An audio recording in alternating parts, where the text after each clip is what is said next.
Praise God. Palakpakan po natin ang ating Panginoon.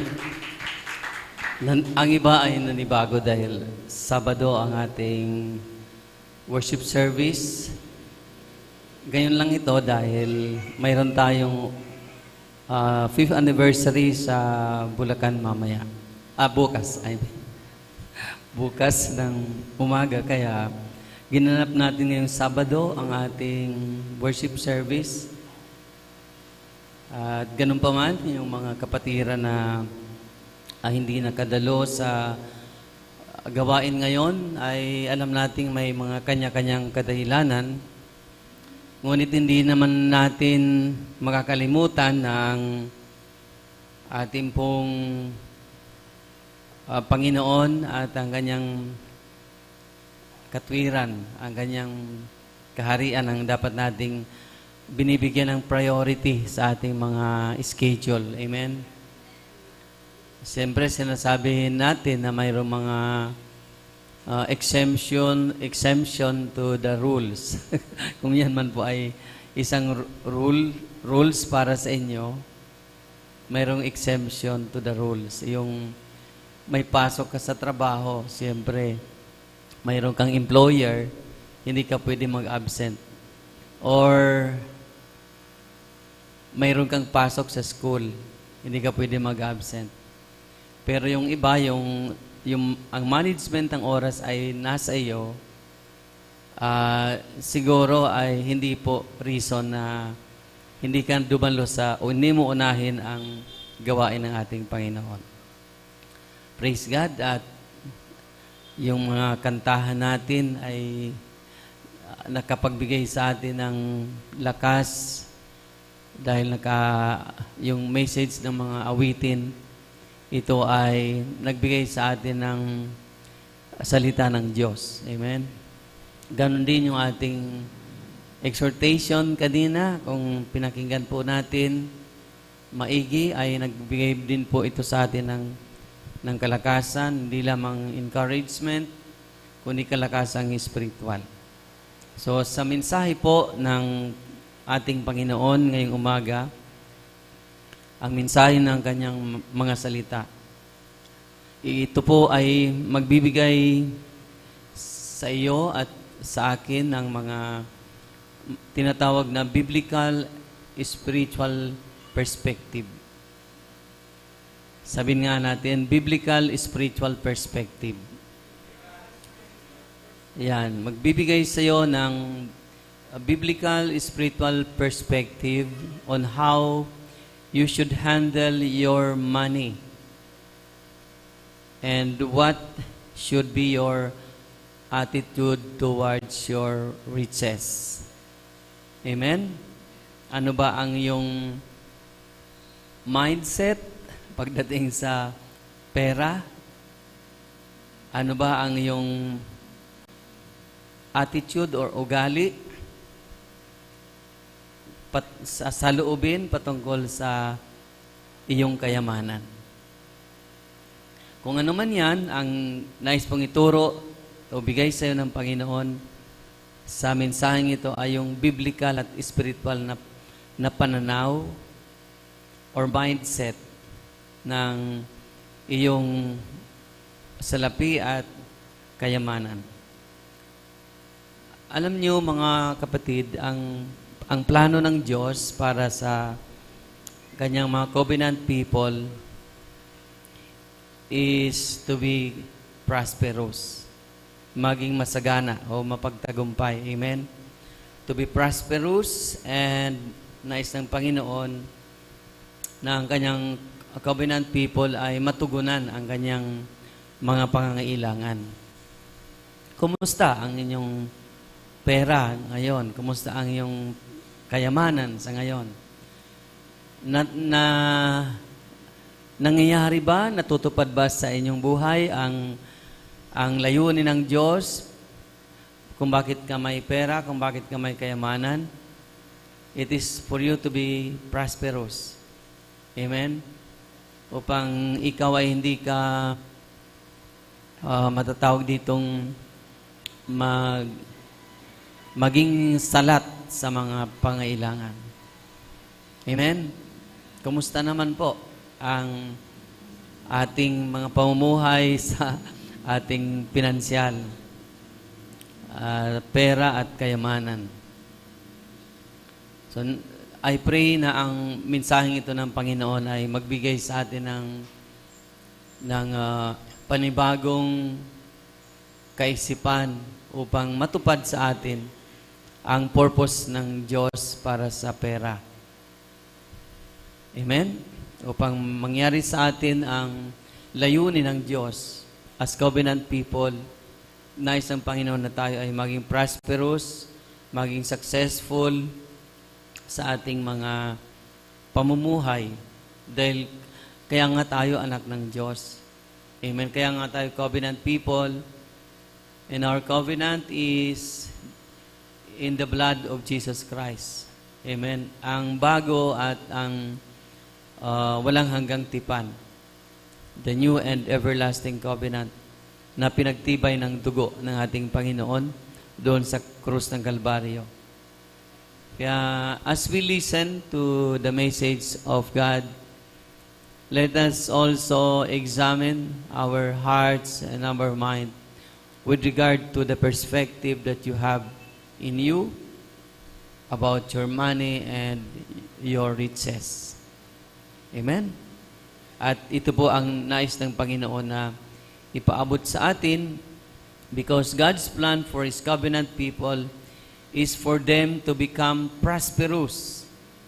And the reason why He gave you the ability to become prosperous. Amen. And God, our Lord, is the one who gave you the ability.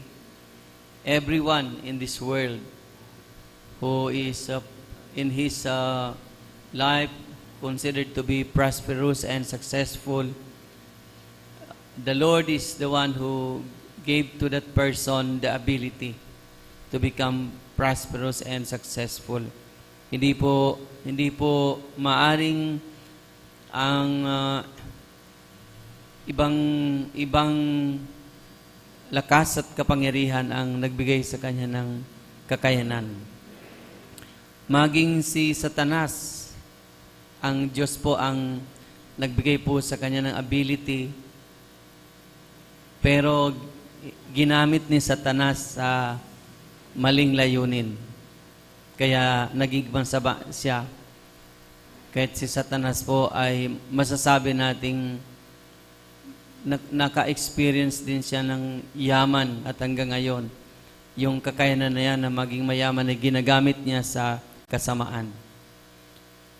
Pero ang layunin ng Panginoon para sa ating buhay ay magamit ang kakayanan ito to become prosperous doon po sa banal at matuwid na layunin ng Diyos para sa kanyang plano para sa atin. So the biblical spiritual perspective towards money and riches. Yung perspective, ito yung ating pananaw o yung ating kaisipan. Baka nahihirapan tayong umunawa, yung iba, baka nahihirapan umunawa kung ano bang ibig sabihin ng perspective. Ito po yung iyo pong pananaw o yung pong kaisipan. The way of thinking, yung paano mo binibigyan ng kaisipan o ano ba ang kaisipan mo para sa isa pong bagay as Christ followers. What is the way of your thinking about something? And this something is always influenced by biblical beliefs dahil ikaw ay Christian. Amen? And experience and experiences as Christians. Sa level na yan ng iyong Christian life, ay mayroon ka ng biblical at spiritual na perspektibo pagdating sa pera at kayamanan. At kung ikaw ay matagal ng Christian o Christian ka na ngayon, sigurado ang iyong pananaw ay influenced by the teachings and practices in the Bible. Amen. Hindi pwedeng paghiwalayin ang iyong pananampalataya at kung paano ka namumuhay pagdating sa iyong pera at pagdating sa iyong kayamanan. Hindi maaring iba ang iyong pinagbabasihan, ang sinasabi ng iyong pinagbabasihan ng iyong paniniwala at iba naman kung paano mo isinasagawa yung mga bagay-bagay. Kailangan po yung ating pong mga ginagawa ay simply a manifestation of what you have believed from the Word of God. Amen. Importanteng nakaka-relate tayo sa pagsunod sa kalooban ng Panginoon. Dahil mayroon po siya palaging bunga. Kapag tayo sumusunod sa kalooban ng Panginoon, mayroon siyang bunga sa kasalukuyang buhay. Amen. At sa buhay sa hinaharap. Maybe that tomorrow or the future, maybe that could mean tomorrow, literally, or that could mean tomorrow, which is eternal, the eternity. So parehas yun, magkakaroon ng bunga doon sa segment na yon ng ating buhay. Yung bukas, literal na bukas, yung perspective today can be done today, can be manifested today, and it should have or it must have consequence or results or eventualities literally tomorrow or in your eternity. Yan yung katotohanan na hindi po natin maaaring tanggihan. Amen ba? Kung ano yung itinatanim natin, magbubunga po yan. Amen?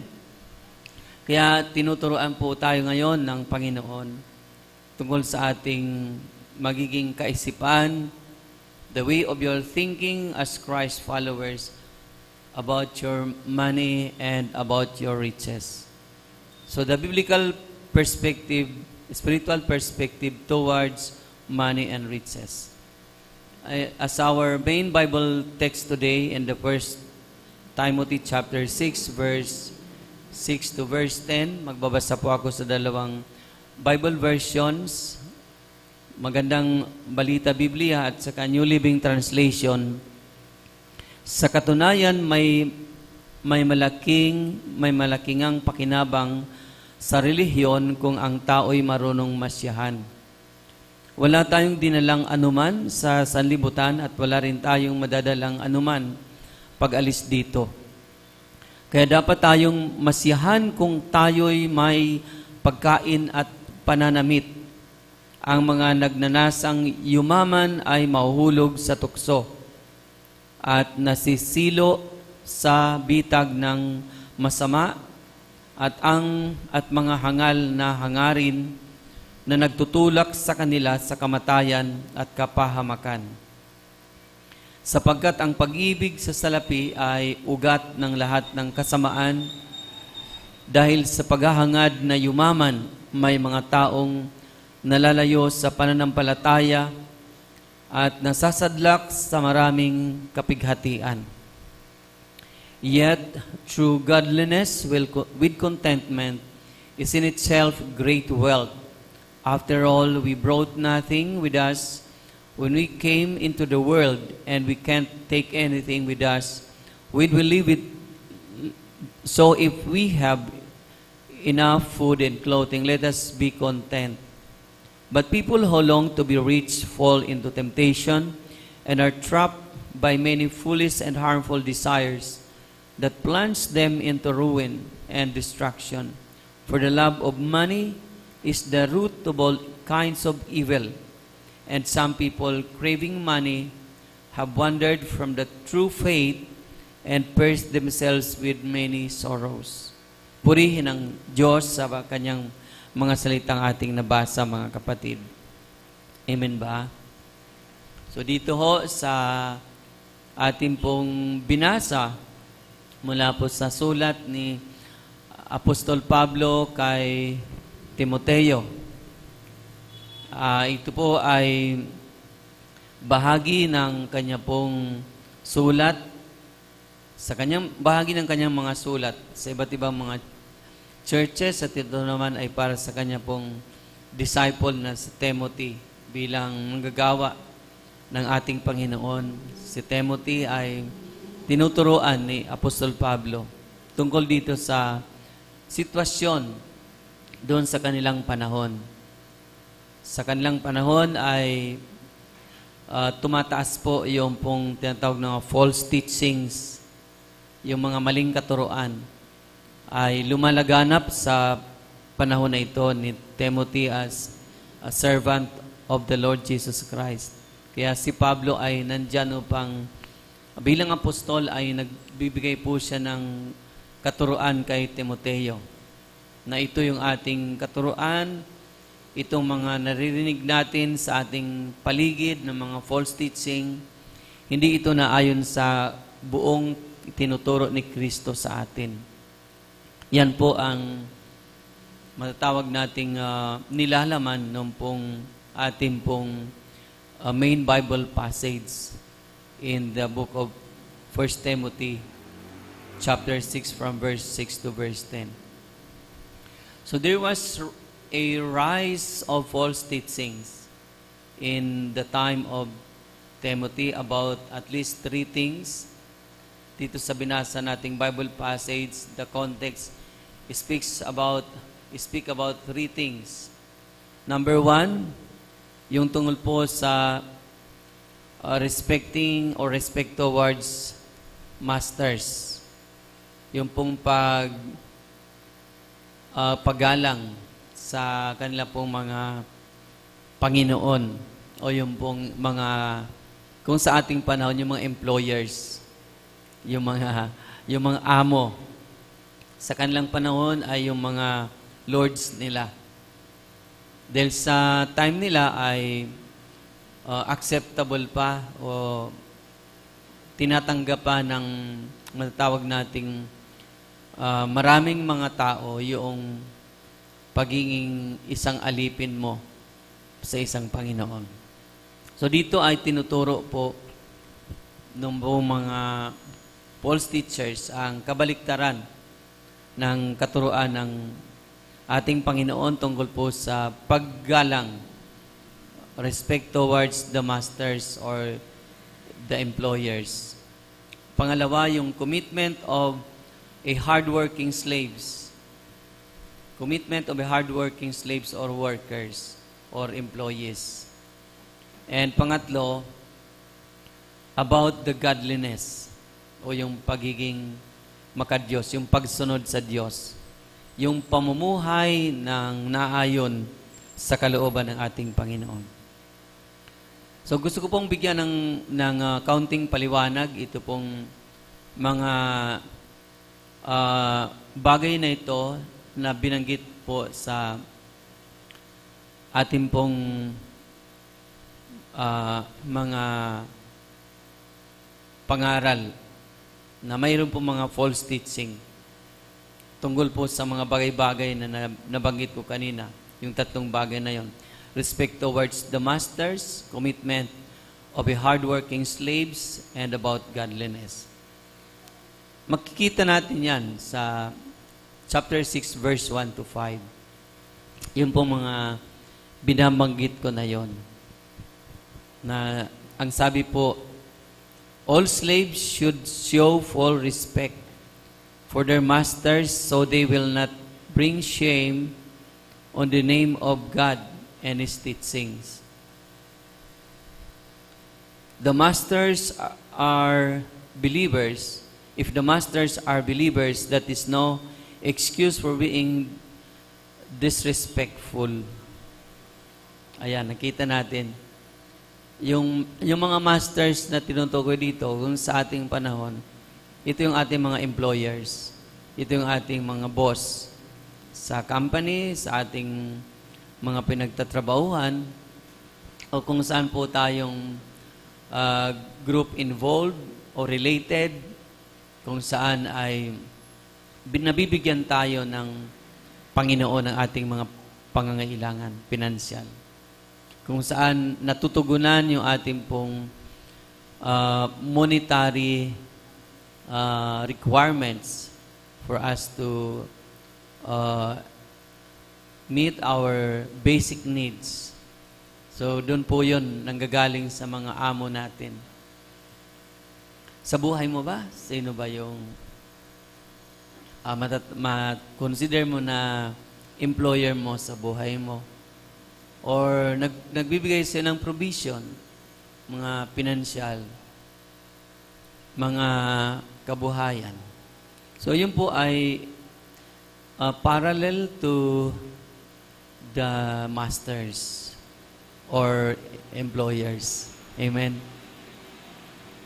So, yun, sinasabi sa atin na kailangan igalang all slaves, sabi dito, lahat ng mga alipin, all slaves should show full respect for their masters so that they will not bring shame on the name of God and the teachings. So yung pong mga alipin ay dapat na sumunod sa kanilang mga masters, sa kanilang mga Panginoon, upang hindi po sila maghatid o magdala ng kahiyan. Kahiyan sa Diyos at sa kanyang mga itinturo sa atin. Sa verse of 1 Timothy chapter 6, if the masters are believers, kung ang iyong amo ay isa ring mananampalataya, believer ni Christ, ay lalo na dapat ka talaga magbigay ng respeto o paggalang. Makaka-relate tayo doon, di ba? Makaka-relate tayo doon. Remember na ang pinag-uusapan ditong master or amo or employer ay hindi lamang yung pumirma ka ng kontrata. Maybe your mindset at this time ay yung modern mindset relationship of an employer and employer relationship. So baka ganyan ang mindset mo, pero ito kasi ay hindi lang po yan ang tinutukoy, kundi yung pong mga taong ibinigay sa iyo ng Diyos upang maging instrumento ng Diyos na dumaloy sa iyo yung salapi at kayamanan mula sa Panginoon. So, tinuturing silang mga masters natin. Amen? Siyempre, nakakalungkot yan sa isang ginagamit ng Diyos, kung siyang ginagamit ng Diyos upang makaabot sa iyo ang salapi at ang kayamanan ng Diyos, pero yung ginagamit ng Diyos ay hindi mo binibigyan ng respeto. Nakakalungkot yon, nakakapagbigay ng kahihiyan sa Diyos. Ang Diyos ang nailalagay sa kahihiyan at yung kanyang mga itinuturo ng Biblia, tinuturo ng salita ng Diyos ay nalalagay sa kahihiyan. Baka sasabihin na, Christian ka pa naman. Amen ba? Ay, born again ka pa naman. Baka yun ang naiisip. Hindi man sabihin, baka yun ang naiisip nung ginagamit ng Diyos para sa iyong buhay. Kaya, this line of words in this verse suggests na yung false teaching ay parang sinasabi, wow, pinagtrabahuhan mo yan. Bakit mo sila igagalang? Oo nga, pinagtrabaho yan, pinagpawisan mo yan. Marahil, ganun yung sinasabi ng false teaching.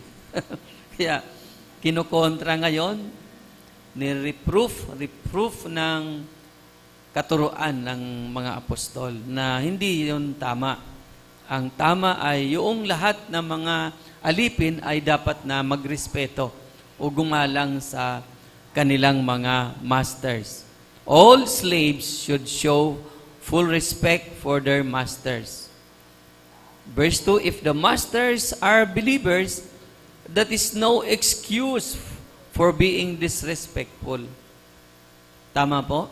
So, issue might arise from this principle to respect para bang absolute yung respect na inihiling sa atin. Yes, absolute ang respect na inihiling sa atin. But, if your master tells you or give you an order to do what is contrary to the teachings of the Bible, that is the time for you to disobey or to refuse to obey the instruction or the command or the will of your employer.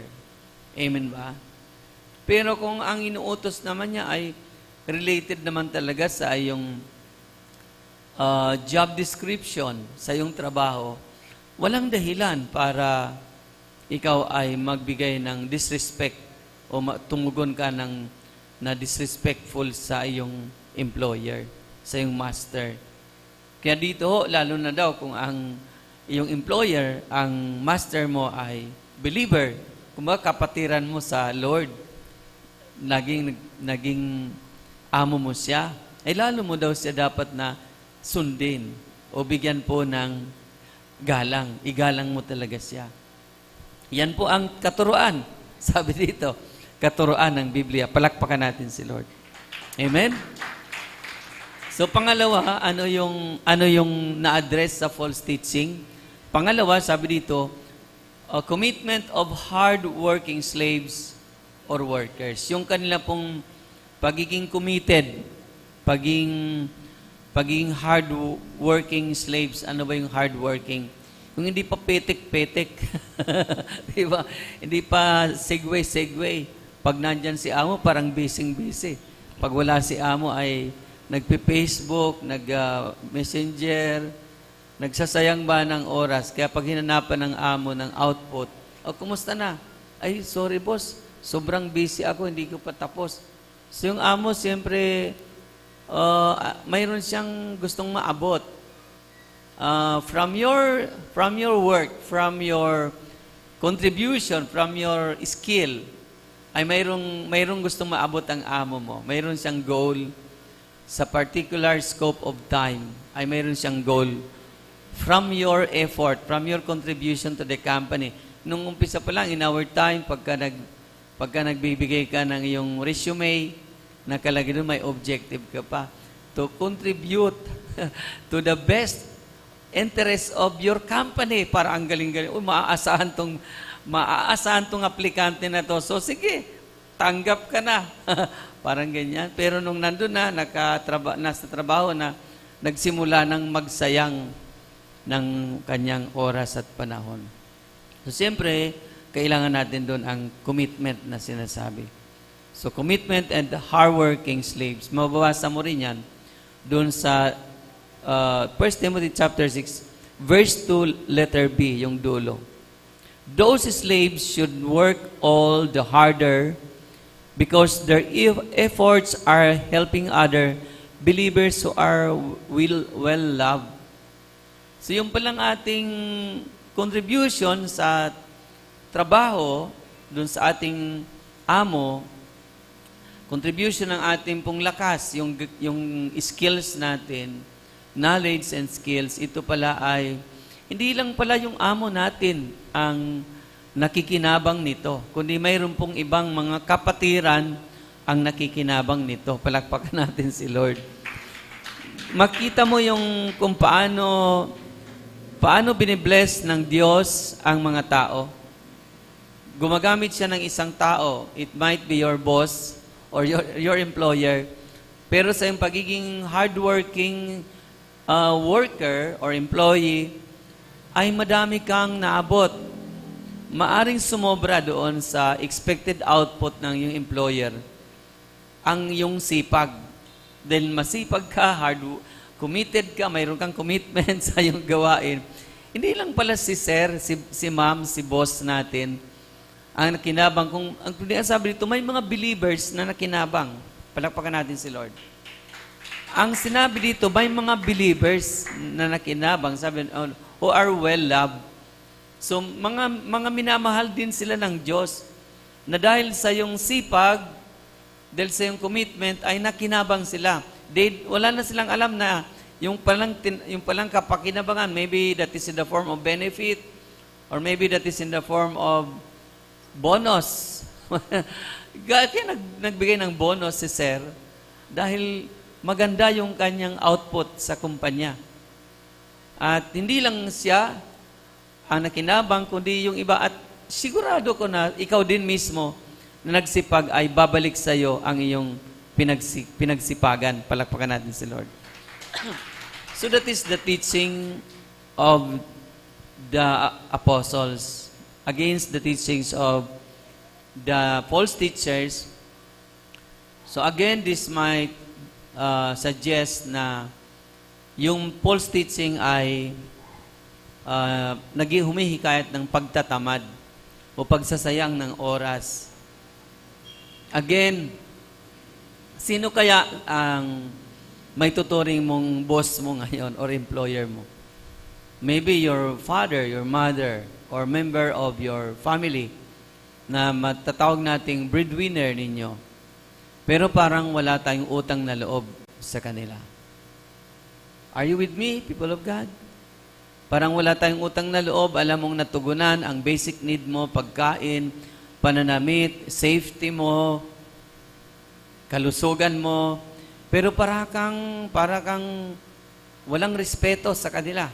Parang wala kang commitment sa kanila. Parang wala kang pagpapasakop sa kanila. Parang mag-isa ka lang na nabubuhay sa mundo. Parang ganon yung iyong nararanasan, yung iyong sitwasyon sa iyong buhay.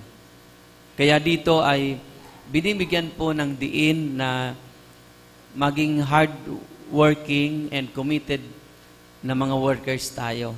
Amen? Maaring masabi mo na wala pa naman po akong trabaho, hindi po ako nagtatrabaho. Ako po ay nasa bahay lang. O nga, nasa bahay ka lang, lalo na nasa bahay ka lang. So how do you survive? How does your day-to-day need is being met? Is it through by whom?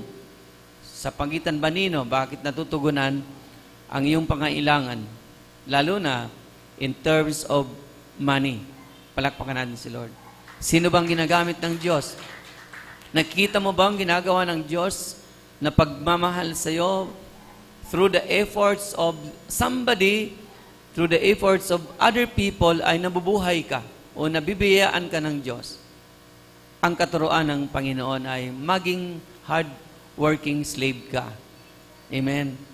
Maging, parang tinutumbok din ito yung pagsisipag natin. Amen?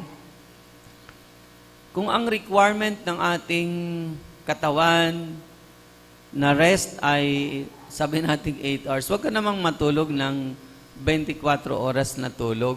Sobra naman. 8 hours nga lang ang requirement na masabi mong, ayos na ang kalusugan mo. Samantalang, baka yung iba sa tahanan nyo ay 2 oras na lang kumatulog dahil nagsisikap sila para sa inyo.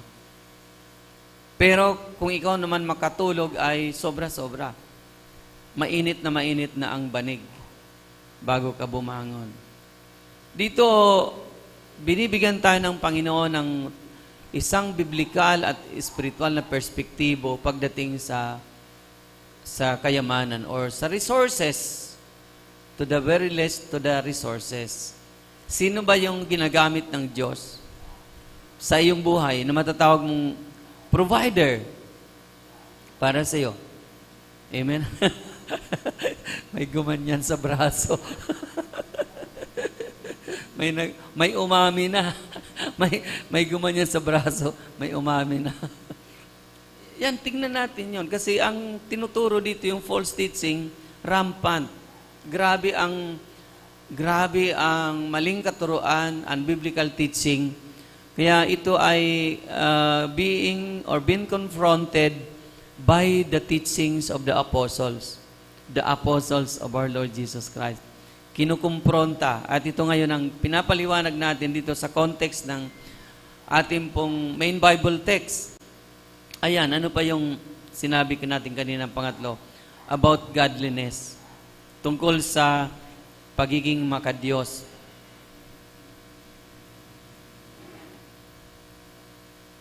Ang sabi sa verse 3 to verse 5, 1 Timothy chapter 6, verse 3 to verse 5. Some people may contradict our teaching, but these are the wholesome teachings of the Lord Jesus Christ. These teachings promote godly life. Anyone who teaches something different is arrogant and lacks understanding.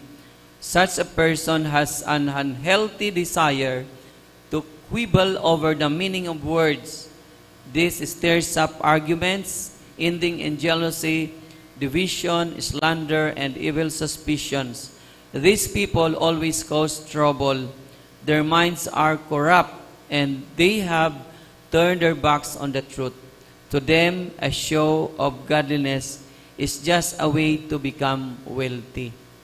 Nakita natin, mayroong ganitong mga tao, maging sa panahon po nila. Mayroong ganitong mga tao na ang akala nila yung isang relihiyon ay isa pong uri ng pagpapayaman. Nandiyan po tayo. Mayroong ganitong mga tao sa panahon po nila. At lalo na sa ating panahon. At yung iba ay hindi lamang po nag-iisip o pinag-iisipan na yung pagiging makadiyos ay isang uri ng pagpapayaman. Hindi lang po sa ating panahon, hindi lang po mindset, pero ginawa na po nung iba. At napakarami na pong gumagawa na yung pong religion ay ginawa pong uri ng pagpapayaman. Nandiyan po ba tayo? So kung gano'n na pala ang mindset natin na ang religion ay uri ng pagpapayaman, di bawat isa sa atin pagtayo na ng kanya-kanyang relihiyon para magsiyaman na tayong lahat. Sa panahon po nila, yun po ang katuruan. So ito po ay umikot ng umikot, nag-evolve ang mga false teaching ito about godliness, and then dumating sa time na isinagawa na po nila. At sa ating panahon, isinagawa na po ito ng ilang pong mga taong malakas ang loob na isagawa yung mga maling kaisipan po nila, yung mga pansariling kaisipan na sabi nga po dito, ito pong klaseng mga taong ito ay pinag-aawayan po nila yung kapirasong salita, the meaning of words, sabi dito. Sabi sa ating verse, for anyone who teaches something different is arrogant and lacks understanding. Such person has an unhealthy desire to quibble over meaning of words. Mga salita na ang pinagtatalunan. Kumbaga, napakahirap mo ng matukoy kung ito ba ay mga lingkod ba to ng Diyos o ito ba ay mga impostor o ito ba ay mga gusto lang magpayaman. Mula doon, nalito na yung mga tao at yung iba naman nag-sympathize doon sa paliwanag ng kakapirasong salita, hallelujah, then ayan na, dumating na po yung katuparan ng kanila pong mga iniisip. So grabe po ang pag-evolve ng false teaching. Dati po ay nandun lang sa isang kapirasong salita, and then nung mayroon pong naniwala, nandiyan ba tayo, nakabuo ng kongregasyon, nakabuo ng kaharian. Nung nagkaroon ng kaharian, ayan na, natupad na nga. Yun na yung katuruan nila na yung relihiyon ay isang uri ng pagpapayaman, natupad na nga sa kanila pong buhay. Pero hindi po ito ang tinuturo sa atin ng ating Panginoon. Palakpakan natin si Lord. Ano ba ang tinuturo sa atin ng Panginoon? Ang tinuturo po sa atin ng Panginoon ay yung pong pagiging relihiyoso o pagiging makadiyos, ito po ay nangahulugan na makontento na tayo sa kung mayroon tayong kinakain o isinusuot. Kung sapat naman tayo sa ating pong pagkain, sapat naman po tayo sa ating pong mga isinusuot. Yung contentment na nandoon sa mga maliliit na bagay, mga minimum requirements na natutugunan na po, ito na po ay ikatuwa na po natin, ipagpasalamat na po natin sa ating Panginoon. At ito po ay tinatawag na godliness. Palakpakan natin si Lord. Godliness. Hindi na po dapat magkaroon ng arguments. Dahil sabi dito sa verse 4, ito pong mga ganito pong mga tao, stirs up arguments ending in jealousy, division, slander, and evil suspicions. So, dumadating na po sa time na pinag-aawayan na po nila yung pera. Amen ba? Pinagtatalunan na maigi yung mga pera na kung saan ay ito po ay dapat nagkapagbigay po ng kapurihan sa Panginoon dahil natugunan ang kanila pong mga pangangailangan. So these people always cause trouble.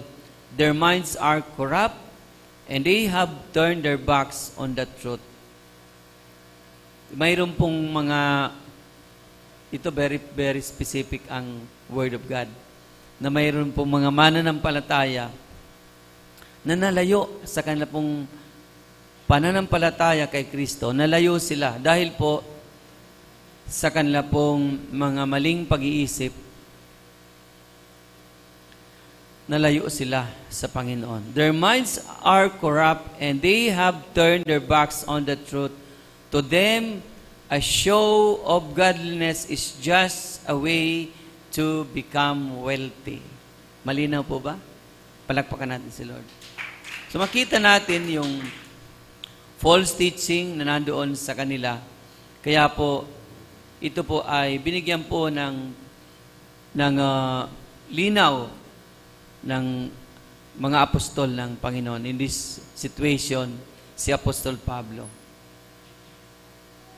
So, if the message of God for us today is about the biblical spiritual perspective towards your money and riches, pwede nating maitanong, what are the biblical spiritual perspective towards money and riches? Ano-ano ba ang mga matatawag mong pananaw or mindset patungkol po sa iyo pong pera at kayamanan? Ano ba ang dapat na maging spiritual or biblical perspective ng isang covenant people ni Christ? Ano kaya? Ano-ano kaya?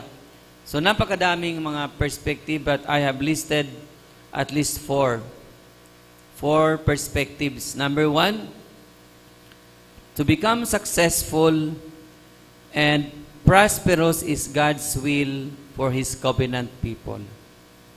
Tandaan natin yon. To become successful and prosperous is God's will for His covenant people. Number 2, your money is to be used by you for your basic needs and not for evil. Do not love your money and riches. Number 3 perspective, your money and riches is to be used by you to obey and to glorify God. And number 4, the ultimate source of your riches or wealth is the Lord. Palakpakan po natin ang ating Panginoon. So, isa-isain po natin. Ito pong ipinapaliwanag sa atin ng salita ng Diyos tungkol po sa mga dapat na maging perspektibo natin, mga kaisipan natin as covenant people of Christ. Tungkol po sa pera at tungkol po sa kayamanan. Ano-ano ba? Number 1, ano yon? To become successful is and prosperous is God's will for His covenant people. Yung maging isa pong matagumpay, successful and prosperous, ito po ay kalooban ng Diyos para sa kanyang mga covenant people. Sa mga nag-aaral ng EE, binabanggit nila ito, di ba? Kung gaano kaganap ang kanilang buhay. Binabanggit nila ito na sabi doon, si Christ, in John chapter 10 verse 10, si Christ ay pumunta rito upang ang bawat isa, ang kanyang mga alagad ay magkaroon ng isang buhay na ganap at kasisaya. So, yun po ang kalooban ng Diyos. Kalooban ng Diyos na ang kanya pong covenant people ay maging prosperous and successful. Palakpakan natin si Lord. Hindi po kagaya po ng ng plano ng dyablo sa buhay ng bawat tao. Kundi ang nais ng dyablo, sabi doon sa John chapter 10 verse 10, kaya lamang pumunta dito ang magnanakaw ay upang magnakaw, pumatay at mangwasak. So yung kabaligtaran nito, yung kalooban ng Diyos. Kaya ako pumunta rito upang ang mga tupa ay magkaroon ng isang buhay. Buhay na ganap at kasiyasiya. Purihin ang Diyos. Amen. Hallelujah. Glory to God. Another Bible supporting verse is in the book of Jeremiah chapter 29 verse 11. Di ba? Mayroon ito mga tinatawag na favorite verse daw nila yan. Na nais po ng ating Panginoon na malaman natin na ang kanyang mga anak ay magkaroon po ng isang maganda pong kinabukasan. So if you have your Bible open, Jeremiah 29 verse 11, in New Living Translation, ang sabi dito, "For I know the plans I have for you, says the Lord. They are plans for good and not for disaster, to give you a future and a hope." Purihin ang Panginoon. Amen ba? Amen ba? Hallelujah. So, makita natin yung plan, yung will, yung purpose ng Diyos para sa kanyang mga covenant people. Not to harm His people. Yun ang sinasabi dito. Hindi upang bigyan po ng kapahamakan o ipahamak ang kanyang mga anak. But His plan is for good, not for disaster. Hallelujah. Amen. For good and not for disaster, and to give His people a future and a hope. Purihin ang Panginoon. Makita natin na kalooban ng Diyos na ikaw ay pagpalain, kapatid.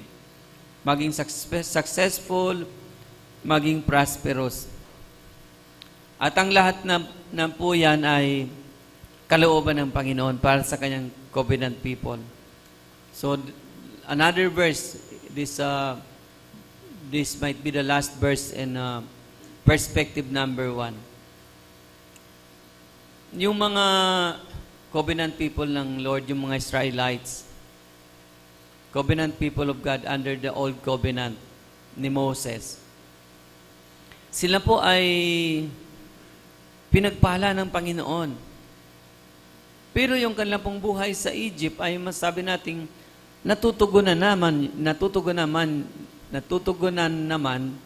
yung kanilang mga pangailangan. Yun nga lang, sobrang hirap ng buhay nila doon. Slave sila sa Egypt at hindi sila makasamba sa ating at hindi kilala ng maraming Israelita while they were slave in Egypt, hindi nila kilala ang tunay na Diyos. Kaya sila po ay pinalaya.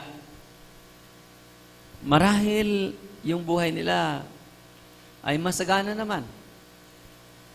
Di ba, during their journey in the wilderness, maraming nagsasabi, Moses, hayaan mo na, iwanan mo na kami rito.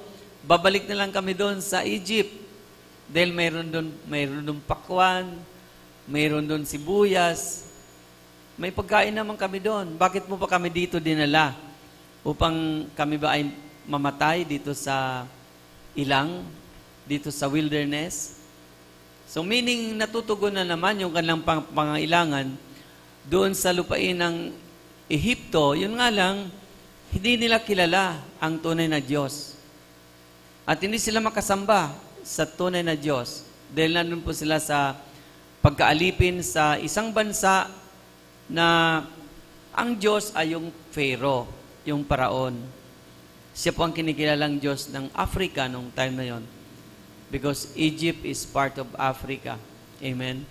Ang Pharaoh ang siya pong kinikilalang Diyos nila. So, nandun sila sa Egypt, sa ganun pong sitwasyon. So, sa mga kapatiran, o sa mga ibang tao, marahil hindi kapatiran, marahil ay natutugunan naman yung kanilang mga pangailangan sa araw-araw. Pero baka naman, mayroong part ng kanilang buhay na matatawag nating hindi pa po matatawag na prosperous dahil po sila po ay hindi po nakakakilala sa ating Panginoon. Amen? Dahil yung prosperity na tinatawag dito, to give you a future, to give you life and a future, to become prosperous, ito po ay hindi lamang ito limited sa money and riches. Kundi yung pong spiritual na buhay natin ay matatawag nating masagana. Amen? Katulad natin, masagana ang ating buhay spiritual dahil tayo po ay overflowing with God's Word.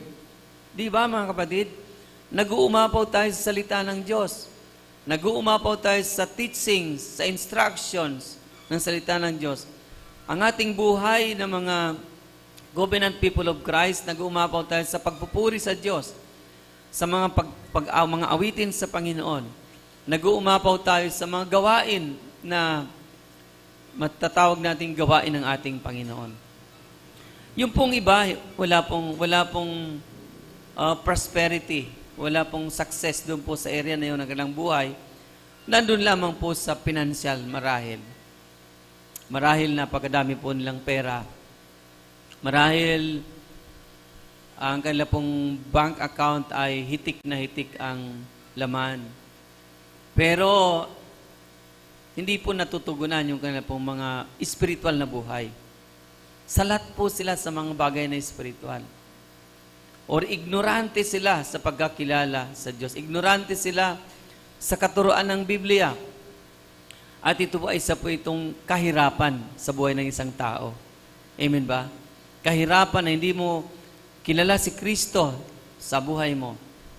Kahirapan na hindi mo si Kristo karelasyon as your Savior and Lord. Kahirapan yung ikaw ay walang alam sa sinasabi ng Diyos sa Biblia. Yan po ay isa pong kahirapan. Kaya yung pong mga tao ay pinapalaya ng Panginoon. Katulad po ng mga Egyptians, pinalaya muna sila ng Panginoon mula sa pagkaalipin sa Ehipto. Sa magitan po ng paggamit ng Diyos ng kanyang 10 salot upang ang Pharaoh, yung pong God of the Egyptians, ay pakawalan po sila. At nung sila po pinakawalan, sa pamagitan ng panguna ni Moses ay nakatawid po sila sa dagat na pula. Walking through by a dry ground.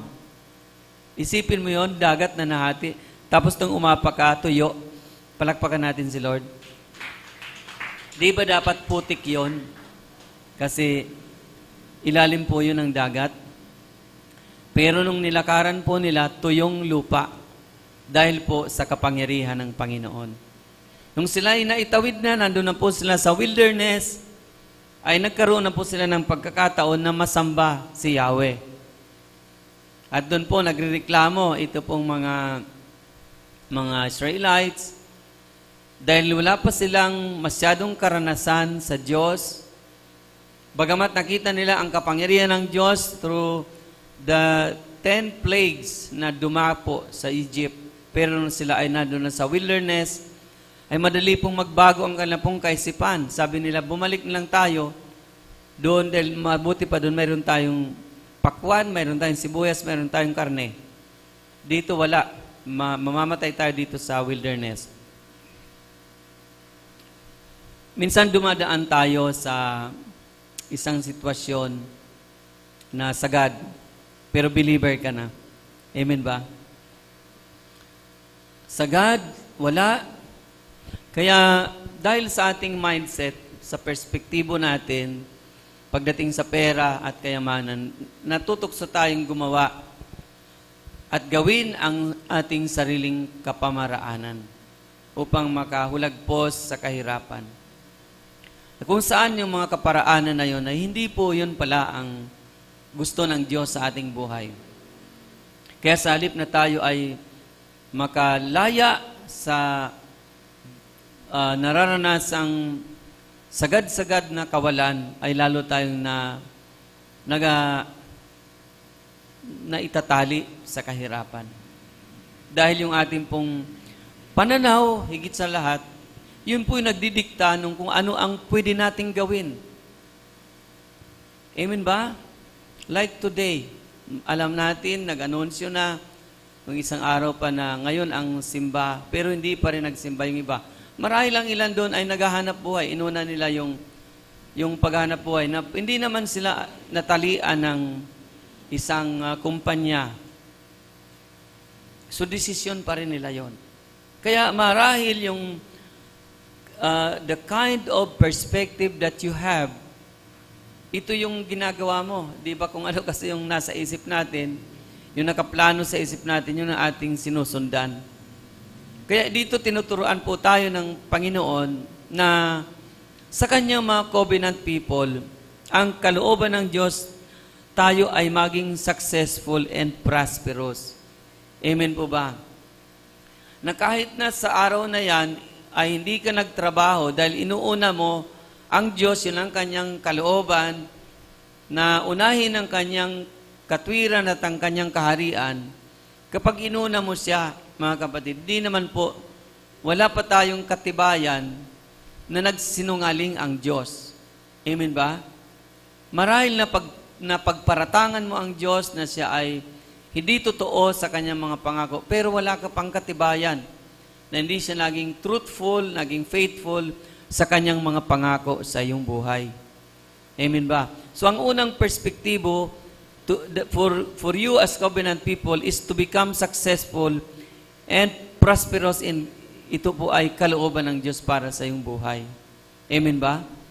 So in the book of Deuteronomy chapter 8 from verse 11 to verse 18, nung ikaw ay naging covenant people, as I have said, in the life of the Israelites, binigyan sila ng Diyos ng matatawag nating kakayanan.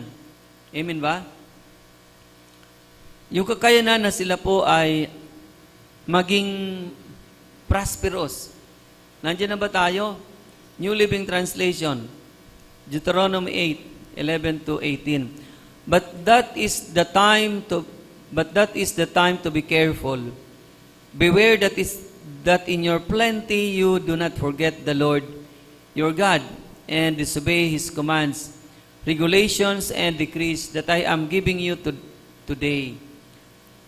For when you have become full and prosperous and have built fine homes to live in, and when your flocks and herds have become very large, and your silver and gold have multiplied along with everything else, be careful, do not become proud at that time and forget the Lord your God, who rescued you from slavery in the land of Egypt. Do not forget that He led you through the great and terrifying wilderness with its poisonous snakes and scorpions, where it was so hot and dry. He gave you water from the rock. He fed you with manna in the wilderness and food unknown to your ancestors. He did this to humble you and test you for your own good. He did all this so you would never say to yourself, I have achieved this wealth with my own strength and energy. Verse 18, remember the Lord your God, He is the one who gives you power to be successful in order to fulfill the covenant He confirmed to your ancestors with an oath. Palakpakan natin si Lord. Makikita natin na ang Diyos pa rin ang mayroon pong kapangyarihan na bigyan ka ng abilidad. Ability. He is the one who gives you power. Ang power dito, in other Bible translation, is ability.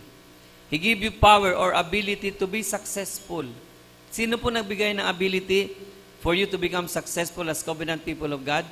Sino po nagbigay ng ability? Sabi niyan, si Lord nagbigay. Binigyan daw niya ang mga Israelita, ang covenant people na ito, ng kakayanan o kapangyarihan na sila po ay maging prosperous. Pinapaalala ng Panginoon na nung sila ay nasa Egypt ay ganito ang buhay nyo. Pero nung dumating na kayo dito sa lupang pangako, kayo ay pinagpala ng Diyos. Kayo binigyan niya ng pagkakataong lumago ang inyong kayamanan, ang inyong kakayanan.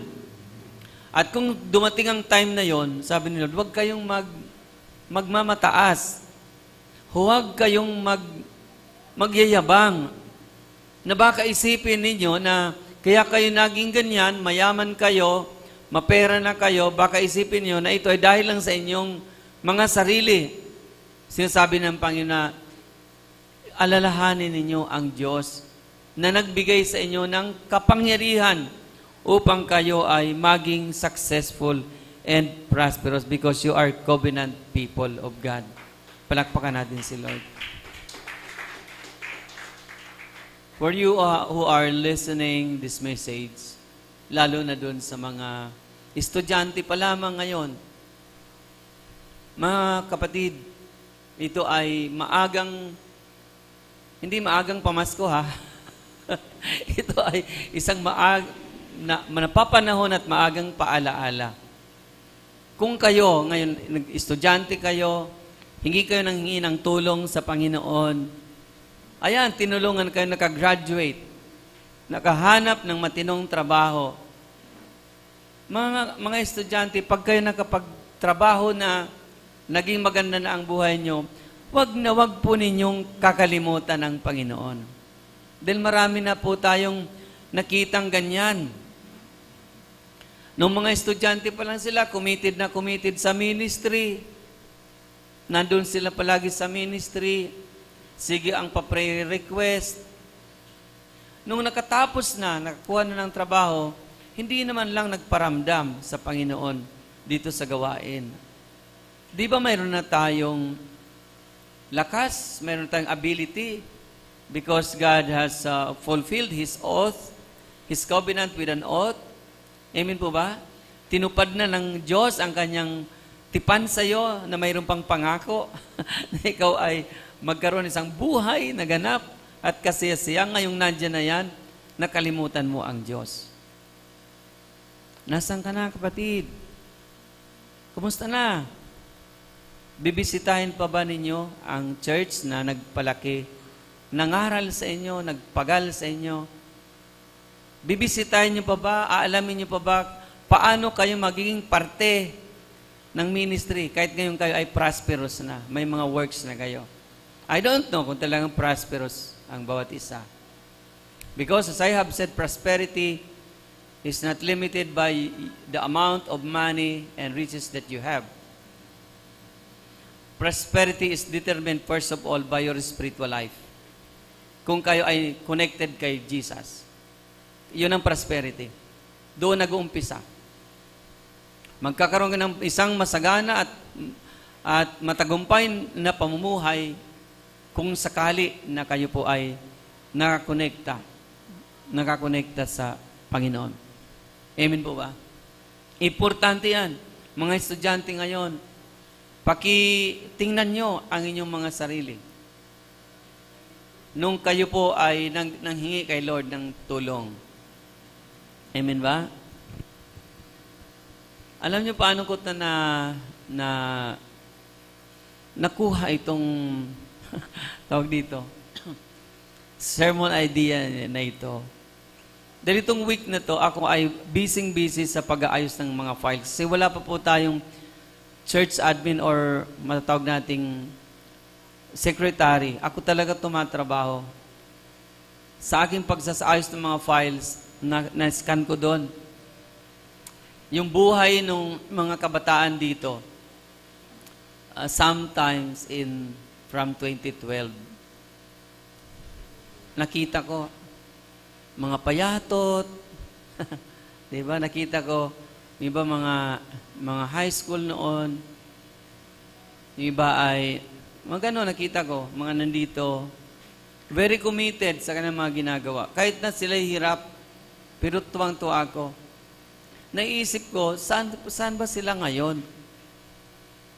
Ano yung ginawa ng Diyos sa kanilang panahon? Si Brother Miko, nakita ko yan noon eh. Sobrang tingting ang katawan. Pero ngayon kahit siya ay nag-evolve na yung kanyang physical stature, pero buti naman nandito siya ngayong araw. Amen ba? Purihin ang ating Panginoon. That's my point. Nasaan yung mga anak ng Diyos na kanyang katipan? Nakipagtipan sa Panginoon. Ang dami nakikita ko. Gusto kong i-post para matawa sila sa mga sarili nila. Kung ano mga itsura nila noon. Nakita ko. Ayan, ngayon, nasaan na kayong level ng buhay? Kapatid, lagi mong tandaan na ang Diyos ang may kalooban kung bakit ako ay pinagpala ng Diyos. Amen ba? Kalooban ng Diyos na ikaw ay pagpalain. Kalooban ng Diyos na ikaw ay maging successful. To become successful and prosperous is God's will for His covenant people. That's number one perspective. Number two perspective, your money is to be used by you for your what? Basic needs and not for evil. Do not love your money and riches. Kapag yung salapi, tinignan ko po ang meaning ng pera. Ang Greek word kasi ang ating ginagamit na Bible verse ay New Testament. Ang Greek word ng money is krimata, numesmo, or mammon. Krimata, numesmo, or mammon. Yan po yung Greek word ng pera. Ang ibig sabihin po niyan ay to supply or to abate your need upang tugunan upang lagyan po ng katapat ang iyong pong paghihikahos. Bigyan ng katapat ang iyong kakulangan. Yun po ang ibig sabihin. Literal meaning ng krimata, numesmo, or mammon, or money. Upang bigyan ng katapat ang iyong pangangailangan. Dito sa ating Bible verse na sinasabi dito sa atin na yung pong pagmamahal sa salapi. In verse 9, 1 Timothy chapter 6, verse 9 to verse 10. But people who long to be rich fall into temptation and are trapped by many foolish and harmful desires that plunge them into ruin and destruction. For the love of money is the root of all kinds of evil, and some people craving money, having wandered from the true faith, and pierced themselves with many sorrows. Purihin ang Diyos. Amen ba? Dito sa verses na to, verse 9 to verse 10, makita natin dito yung both the unbelievers and the believers na magmamahal sa salapi. Huwag mo daw ibigin ang salapi. Doon sa mga believers na mayroon silang attitude to love money, money lovers, sabi po din na malayo sila o mapapalayo sila sa pananampalataya. Word of God po yan, hindi po yan word of men. Amen ba? Salita ng Diyos na po ang nagsasabi dyan. For the love of money is the root of all kinds of evil, and some people, craving money, have wandered from the true faith and pierced themselves with many sorrows. Napapalayo sila sa pananampalataya. Yung mga covenant people na kung saan yung pera ay na mahal po nila. Paano ba masasabi na mahal mo ang pera? Mahal ng isang tao ang pera. Paano mo ba masasabi? Di ba yung salitang mahal mo, siyempre, it involves your heart, your emotion. So yung pera ay hindi na po, wala na po, ang contentment po dapat ay nasa bulsa mo yan. Pwede mong isuksok, pwede mong kunin. Pero pag nasa heart mo na, yung pag-cherish mo, yung pagpapahalaga mo sa pera ay katumbas na ng pagmamahal mo sa maaring sa tao, sa kapwa, sa asawa, sa anak. Yung pagpapahalaga mo sa kanya ay gano'n na po yung kanyang level. So nasa heart mo na siya. Amen ba? Araw-araw, yun na yung iyong tibok ng iyong kalooban. Yung pagmamahal sa salapi. Kapag ganyan na nangyari, sabi dito, marami ang malalayo sa pananampalataya. Mahihiwalay tayo sa pananampalataya. Sapagkat di ba yung minahal natin dyan, si Christ at yung kanyang mga salita. Amen po ba? Hindi naman maaring si Christ at mga salita niya at yung money ay magkakasama dyan na minamahal mo sa iyong puso. Ay samantalang sinasabi ng salita ng Diyos na do not love your money. Do not love money. For the love of money is the root of all kinds of evil. Kung ang pag-ibig sa salapi ay ugat ng lahat ng uri ng kasamaan, ito ay exactly opposite kay Kristo. Palakpakan natin si Lord. Because your love for Christ drives you to do the will of God, to obey the word of God. Your love for Christ draws you or drives you to love people. Yun po ang pag-ibig. Yun po ang nadudulot ng pag-ibig kay Kristo. Pag-ibig natin sa Panginoong Jesucristo. Ngunit kung ang pag-ibig na yan na para sa ating Panginoong Jesucristo ay ibinigay natin doon sa salapi o kayamanan, ito po ay magdudulot ng lahat ng uri ng kapighatian. Amen ba? Lahat ng uri ng kapighatian, yung sabi nga dito, craving money. Di ba yung craving yung parang takam na takam ka? Amen ba? Ang cravings ko today is money. What's your cravings for today? Di ba? Di mo man lang siya, ang cravings ko ngayon ay leche plan, ay ang cravings ko pala yung money. So, ang sabi rito, and some people craving money. O, ang linaw niyan. Amen ba? Craving money, hindi na muna ako pupunta sa church. Dito na muna ako. Dahil pag pumunta ako sa church, mababawasan pa ako, mag-share pa yung exhorter ng giving. Nako, dito na lang muna ako. So that is one way or a form of loving your money. Amen? Some people craving money have wandered from true faith. Babalikan ko yung for the love of money is the root of all kinds of evil. Ang pag-ibig sa salapi ay ugat ng lahat ng uri ng kasamaan. Siguro naman, naririnig nyo ang mga balita ngayon. Grabe, di ba?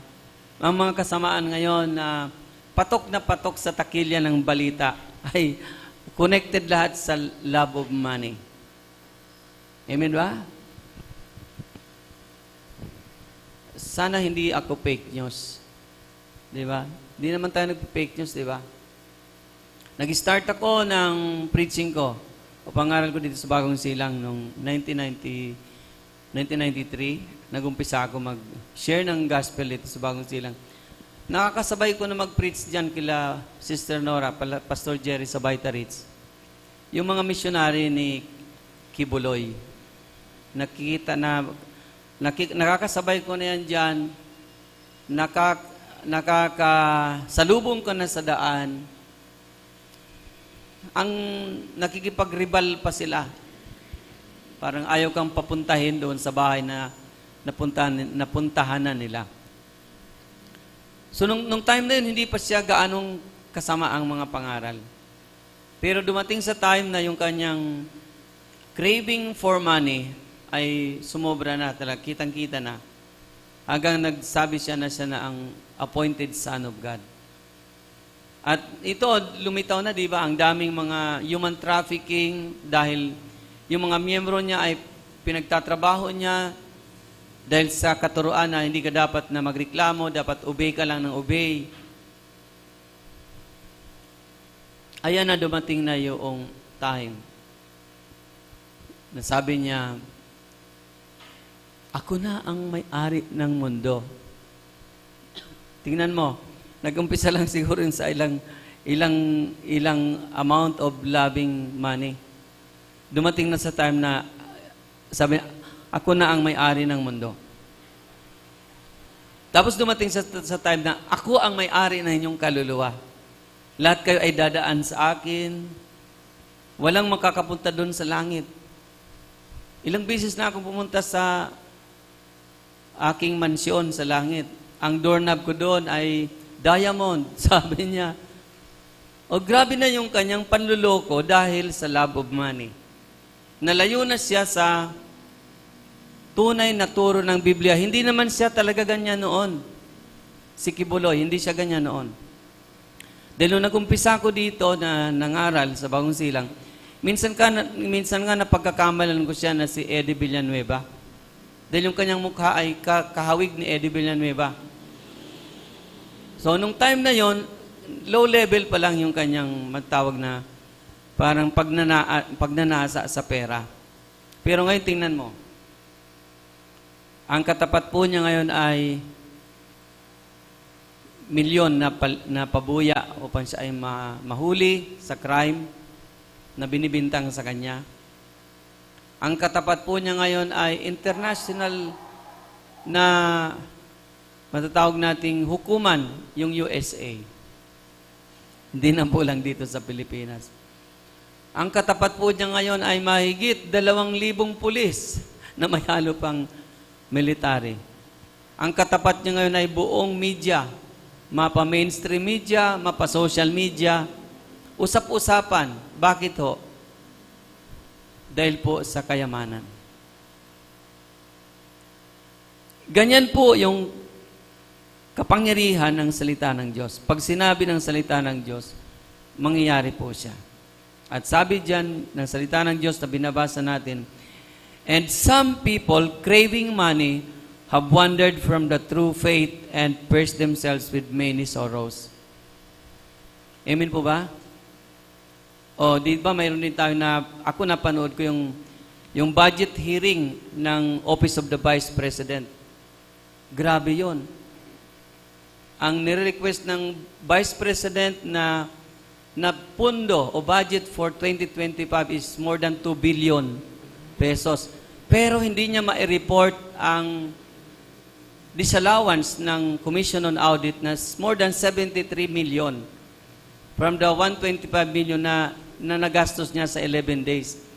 Isipin mo kung kayo nanonood ka lang maapektuhan ka kasi hindi siya sumasagot ng matino. Ilang oras yun para lang sa kanya. At nung time na hindi nakapag-desisyon, ang mga congressman hindi nakapag-desisyon dahil hindi po siya sumasagot ng matino. Dahil po yun saan? Because of love of money. Pag pinanood mo yung mga balita ngayon na patok sa takilya, mainstream and social media, puro po related sa pera. Pogo, tungkol sa pera. Drugs, tungkol sa pera. Corruption ng mga government officials tungkol sa pera. Dahil po sa paghahangad ng pera. Marami po ang napariwara ang buhay. Dahil po sa pagmamahal sa pera, craving for money, marami po ang nalayo sa Panginoon. Nandiyan ba tayo? Marami. Kaya, minsan, nahihirapan tayo sa ating buhay. Kinuwento na yan ni Lord kanina doon sa covenant people niya in Deuteronomy na binasa ko kanina. Minsan, nagreklamo yung mga covenant people of God. Panginoon, di ba Christian naman ako? Bakit ako, Lord, wala? Bakit ako nahihirapan? Bakit sagad ako, Panginoon? Bakit? Of course, there are numbers of factors bakit ka dumaranas niyan. Maaring dumaranas ka niyan dahil naging consequence ng iyong pagkakamali kahapon. Ano kayong pagkakamali kahapon ang nangyari? Bakit wala kang pera ngayon? Naging gastador ka kahapon. Kaya wala kang pera ngayon. Palakpakan natin si Lord.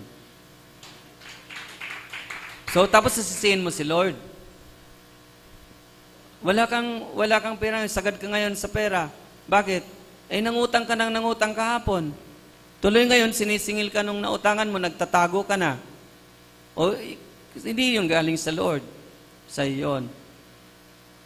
Or, para naman medyo banayad, tinuturuan ka ni Lord. Dinidisiplina, marahil. Or hindi ka pa handa para tumanggap ng big amount of money and riches na kailangan mo. So parang tiis-tiis lang, kapatid. Dadating din ang time na si Lord ay gagalaw sa buhay mo. Palakpakan natin si Lord. Dahil disobedient ka, yan, tinuturoan ka ni Lord. Narinig mo na ang pamalakad ng Panginoon tungkol sa financial system ng ating buhay as Christians. Pero ayaw mo pa rin sumunod, so sige, diyan ka muna. Hindi ka pa ready. Kasi kung ngayon, tumatanggap ka ng 3,000 na income sa isang buwan, hindi ka man makapag-abot man lamang kayo ng 300 from your 3,000, paano ka humihingi sa kanya ng bigger amount? Kung 3,000 nga, that's 300, hindi ka makapagbigay. Paano pa yung binigyan ka nila ng 30,000, which is equivalent to 3,000 a month? Kaya bang ibigay yun? Baka lalo ka lang nagpag-disobey sa Panginoon. Then na-disobey mo nga ang 300, of course, madi-disobey mo yung 3,000. So there are numbers of factors involved. Bakit nararanasan mo yan? So, pwede mo naman palang ma-abate yung ganyang crisis sa buhay pananalapi by obeying what is written in the Word of God.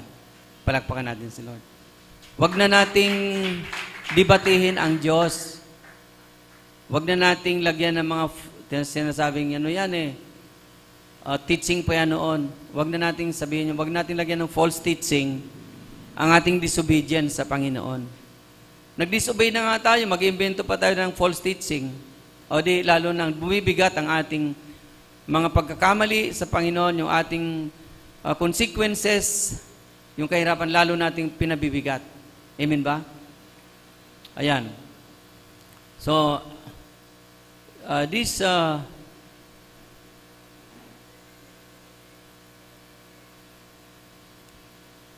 perspective, your money is to be used by for your basic needs and not for evil. Do not love your money and riches. Paano mo po mauumpisahan na hindi ibigin ang iyong pera at kayamanan? Di ba grabe yung requirements ng Panginoon? Sabi ni Lord, gusto mong sumunod sa akin? Okay, sige. Umuwi ka, ibenta mo yung mga ari-arian, ipamigay sa mga dukha, at sumunod sa akin. Grabing teaching ni Lord, di ba? Tinuturoan talaga yung mga gustong sumunod sa Kanya na mawalan ka talaga ng pag-ibig sa salapi. Yan ay mga material things yan. That is only for your temporary life. Yan ay dapat na magamit ayon sa kalooban ng ating Panginoon. Na kung tutuusin mo, diyan ka na lang talaga umikot-ikot sa buhay ng pera dahil mahal mo na ang pera. Pero sabi ng Panginoon, kung gusto mong sumunod sa akin, ibenta mo ang lahat ng iyong mga ari-arian, ipamigay sa mga duka, saka ka bumalik sa akin at sumunod sa akin. Talagang sinasagad ni Lord yung kanyang gustong ituro sa atin kung paano tayo sumunod sa ating Panginoon. Amen po ba? So, paano tayo makakapag-umpisa na wag nating ibigin ang ating mga salapi? So, acknowledge your submission to the Word of God. Umpisahan mo na, kapatid. Finance ministry, gawa kayo ng matinong sobre. Lagyan nyo ng mga pangalan ng mga miyembro. Parang gustong sumunod sa utos ng Panginoon. Pagpasok pa lang nila sa gate, mga Aserets, kukunin na nila ng voluntaryo yung kanilang mga sobre. Yun po ay isa pong demonstrasyon ng ating pong sinasabing, hindi ko mahal ang salapi ko. Ang mahal ko ay si Lord. Dahil susunod ka sa Kanya. Give your tithes, the whole tithes. Bring it to the house or the storehouse. So that is one way. Pero kung hanggang ngayon, kapatid, dinidibati mo pa rin yan sa iyong kalooban, that is not a mindset, that is not an attitude that shows you love God above all. That is not an attitude or a mindset that shows that you do not love or that you do not crave for money. So magbibigay ka sa Panginoon.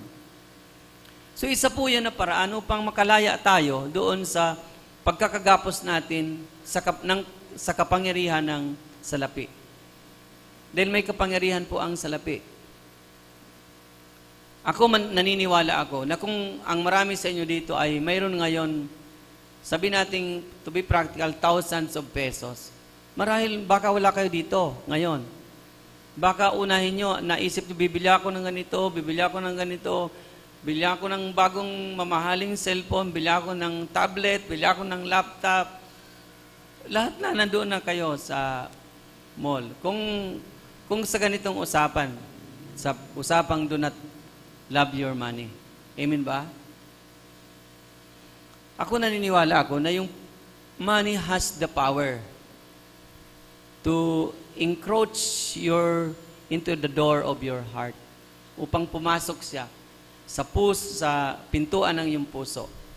At kung gano'n ang mangyari, ang sabi dito, malalayo ka sa pananampalataya at masasadla ka sa maraming tinatawag na kahirapan, sorrows, o kagipitan.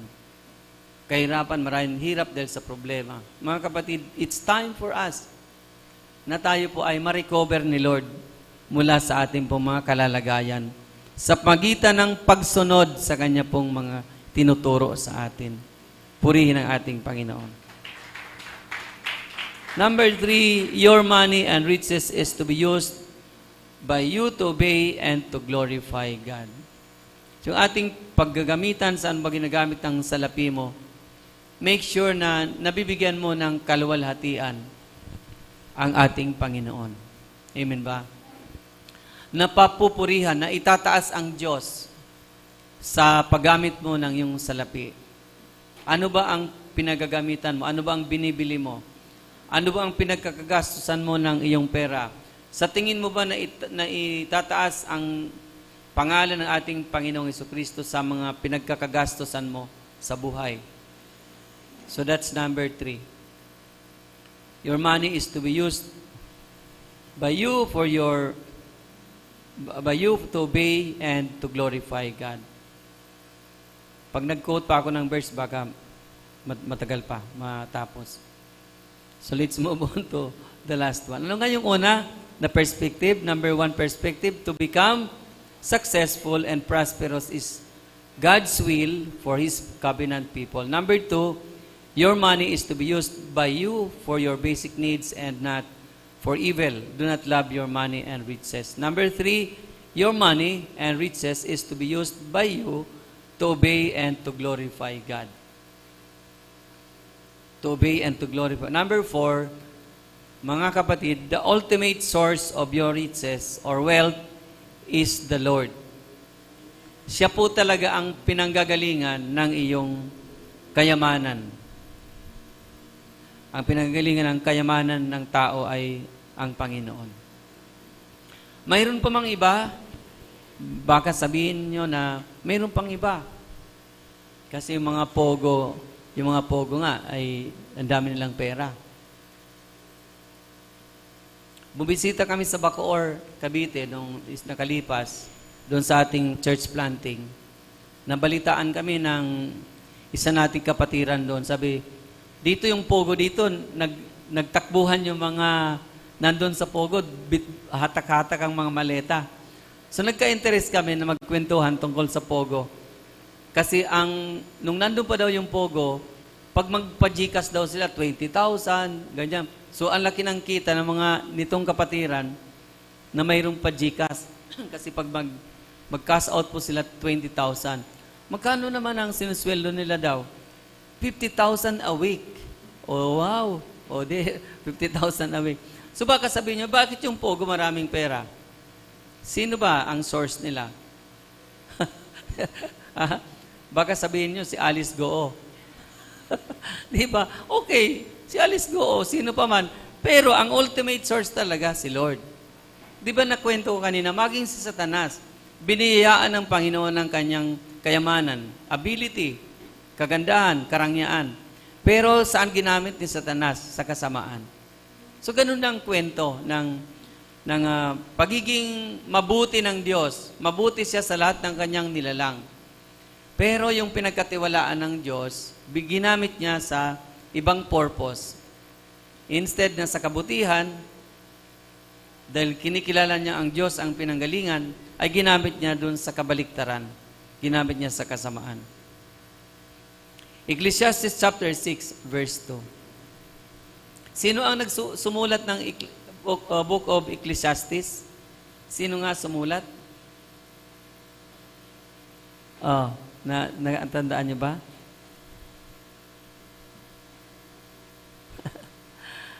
Sino ba? Bakit ba siya ang sumulat niyan? Di ba ang Book of Ecclesiastes, yan ay sinulat ng isang mayaman na hari. Ano sabi ko? Ecclesiastes, chapter 3, verse 2 yata. O verse 6 yata. Ayan, Ecclesiastes chapter 3, verse 6. Parang mali yata ako, Sister Julian. 6:2. Ayan. Ecclesiastes chapter 6, verse 2. Tingnan nyo, sino yung nagsulat yan? Sino po? Si King Solomon. Di ba? Sino ba si King Solomon? Di ba napakayaman niyang tao? Kaya pinagkatiwalaan siya ng Diyos na magsalita. May karapatan siyang magsalita ng ganito. In line with wealth and riches. Dahil siya po yung pinakamayaman sa time na yon. Sabi dyan, chapter 6, verse 1 to 2, there is another serious tragedy I have seen under the sun, and it weighs heavily on humanity. Yung trahedya ng sangkatauhan, nakita niya, sabi niya, God gives some people great wealth and honor and everything they could even want, but then He doesn't give them the chance to enjoy these things. They die, and someone else, even a stranger, ends up enjoying their wealth. This is meaningless, a sickening tragedy. Grabe, mayaman ka nga. Mayaman nga ang tao. Pero buong buhay niya, ginugol niya sa banig ng karamdaman. Nandiyan ba tayo? I have seen a lot of people na ganitong binabanggit ni Haring Solomon. Dito sa Pilipinas, nung nagtatrabaho ko dyan sa The Medical City, ilang milyonaryong mga pasyente, siguro nga bilyonaryo, ang na-special patient ko, inaalagaan ko. Sobrang dami ng pera nila. Pero bata pa sila nung nag-umpisa ang sakit. At yung kanilang yaman ay doon na lang umiikot sa pagmantine ng kanilang pong sakit. Ilan ang nakita ko dito sa Pilipinas na talagang mapera. Busy sa negosyo. Pagdating ng gabi, mga alas 10, dadating na sila. Ako ang magbubukas ng pinto nila. Ilalapag ang pera doon sa malaking lamesa, sa sala lang. Tapos tulog na sila. Kinaumagahan naman, papasok naman sa trabaho. Isang linggo, naipon doon ng pera. Magbibilang sila ng pera na daladala nila pagdating ng Friday or Saturday. Ang daming pera. Pero ang sakit, siya rin namang paikot-ikot sa sakit at pera yung kanila pong kayamanan. Mayroon din akong mismong naging pasyente sa Doha. Kaya niya magpatayo ng ospital sa loob ng kanyang compound. Lahat ng mga kailangan niya na mga hospital equipments ay nandoon na. Pero patay naman ang utak, tumitibok lang ang puso. Kaya hindi pa siya dinideklarang patay. Ilang taon siyang nandoon na nagpapatakbo lang sa kanya ay makina. Nakita pa nga yun ni Pastora, yung pasyente ko na yon. Napakayaman na tao, Iranian, napakayaman. Yung isa ay Qatari, napakayaman. Yung isa ay prinsipe ng Qatar, na handle ko. Ang daming pera nila, pero yung pera nila, nandoon lang, paikot-ikot sa kanila pong problema. What's the point? The point is, sabi dito, sa chapter 6, verse 1 and 2, binigyan sila ng Panginoon ng pagkakataon na sila ay tumanggap ng karangalan, ng wealth, and everything na gusto po nila. Binigay sa kanila ni Lord.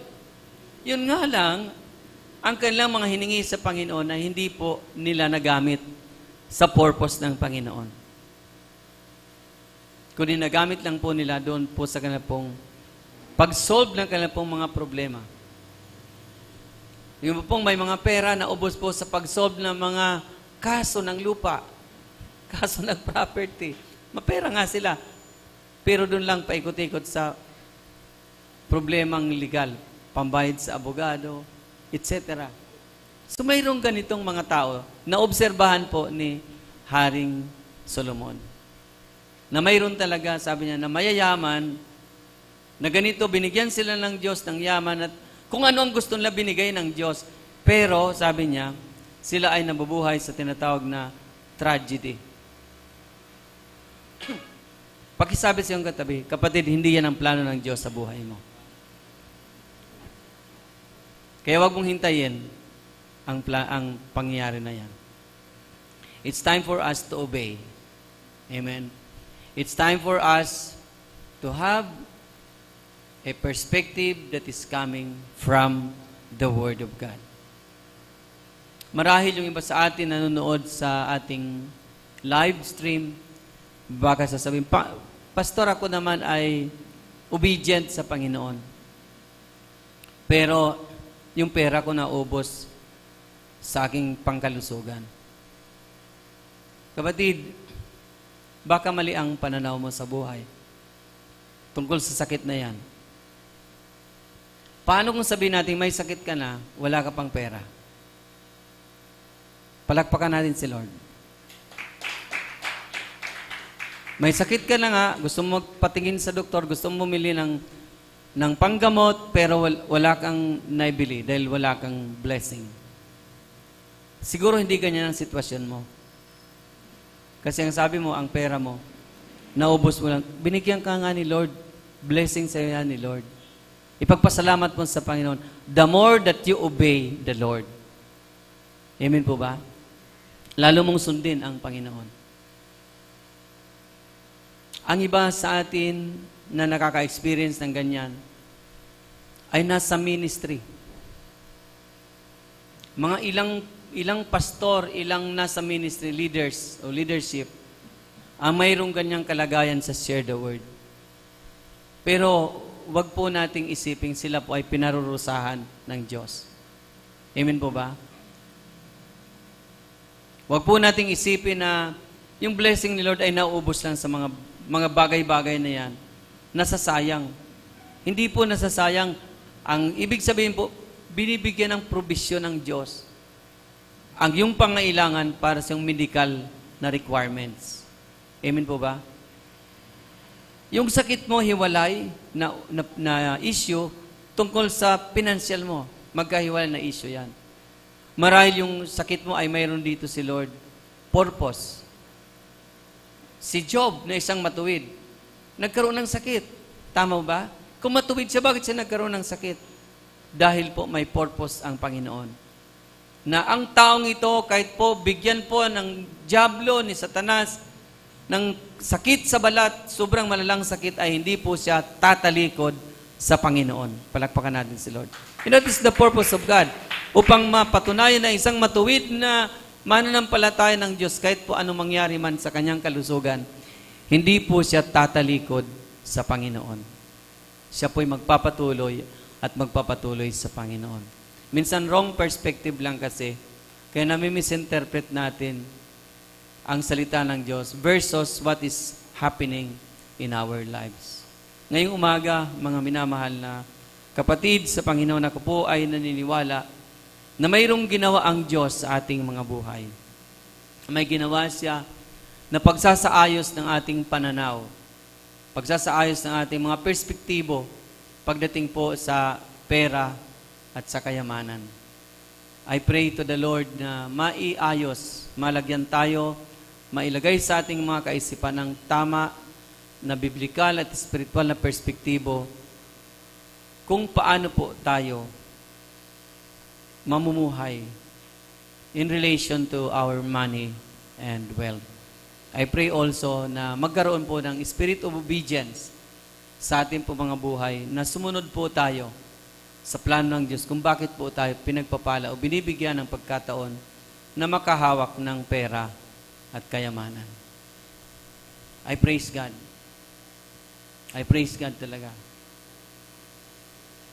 I praise God because we have experienced how to obey the Lord in terms of money and riches. Alam po niyo yan. Ibinenta namin ang aming bahay dahil sinabi sa amin ni Lord, ibenta ninyo, ibenta mo ang iyong bahay upang mayroong bahay ang aking gawain. Sumunod po kami sa Panginoon. That's why I have the courage to share with you such message of God. Ito po yung naranasan namin na sumunod kami sa Panginoon. At kung sakali man kami dumadanas minsan ng sagad sa pananalapi, hindi namin sinisisi ang Panginoon. Sapagkat alam namin kung saan nagamit ang pera. Bakit kami said? Maraming beneficiaries, di ba? marahil ang ministry ay beneficiary. One of the beneficiaries. So, let us obey the Lord. Tumayo tayong lahat at manalangin sa Panginoon.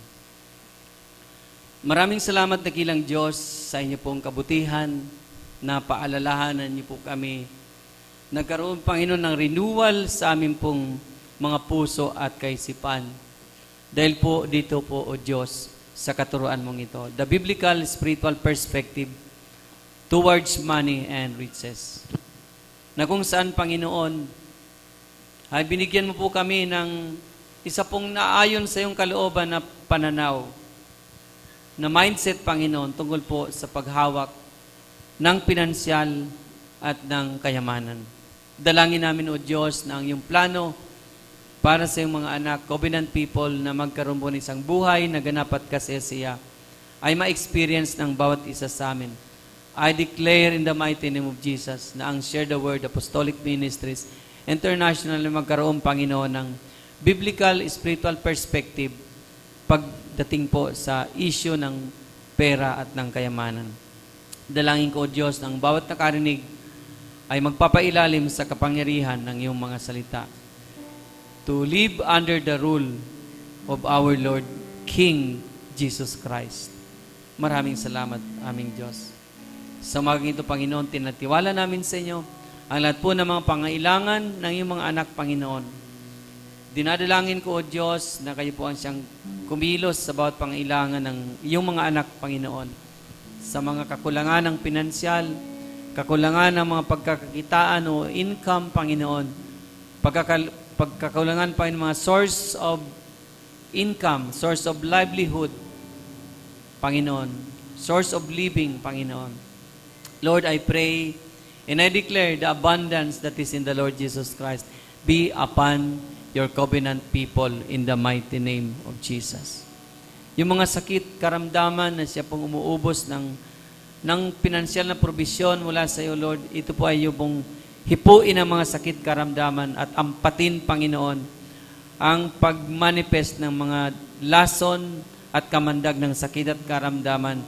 We, in the name of Jesus, rebuke it in the name of Jesus right now. And we declare we declare that the power of God, the power that is in the stripes of Jesus be manifested and flow upon its every form of sickness and disease in the life of your children, especially in the Share the Word Apostolic Ministries International. Maraming salamat sa iyong kabutihan sa aming mga buhay. Ang mga kapatid namin, O Diyos, na nagtatrabaho na, nung sila'y binigyan ng Panginoon ng kasagutan sa mga prayers nila, nakatapos ng pag-aaral, nakapagtrabaho na, ngunit Panginoon, kakalimutan na po nila, nabalikan ang iyong gawain. Dinadalangin namin sila sa inyo, O Diyos, na sila po ay makabalik, Panginoon, sa iyong gawain. Makabalik sa bahay panambahang ito, Panginoon, ng Share the Word Apostolic Ministries International, upang lalo mo po silang bigyan, Panginoon, isang buhay na ganap at kasiyasiya.